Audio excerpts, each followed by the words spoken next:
ఉపాధి కల్పనతో పాటు పరిశ్రమలు మరియు మౌలిక సదుపాయాల రంగాలలో ఆంధ్రప్రదేశ్ అద్భుతమైన వృద్ధిని సాధించింది.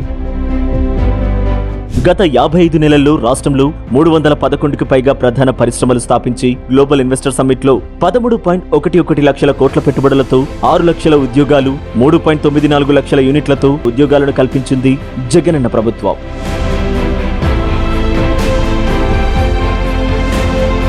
గతంలో 6 పోర్టులు ఉన్నప్పటికీ కొత్తగా 16,000 కోట్ల రూపాయలతో రామాయపట్నం, మచిలీపట్నం, మూలపేట, కాకినాడ గేట్వేలలో మరో 4 పోర్టులు నిర్మిస్తుంది జగనన్న ప్రభుత్వం. 3,793 కోట్లతో 10 ఫిషింగ్ హార్బర్లు, 6 ఫిష్ ల్యాండింగ్ సెంటర్లను నిర్మిస్తున్నారు. 4,592 కోట్లతో భోగాపురంలో కొత్త అంతర్జాతీయ విమానాశ్రయం. దీని ద్వారా 80,000 ఉద్యోగాలు. ఆంధ్రప్రదేశ్ లో JSW steel, Ramco cement, century panels, ATC టైర్లు, Aditya Birla garments, Dixon technologies, green land south, Laurus Labs, Infosys development centre వంటి భారీ మెగా పరిశ్రమలు పెట్టుబడులు పెట్టి ఎంఎస్ఎంఈల ద్వారా 33.63 లక్షల మందికి ఉపాధి అవకాశాలు కల్పించనుంది జగనన్న ప్రభుత్వం.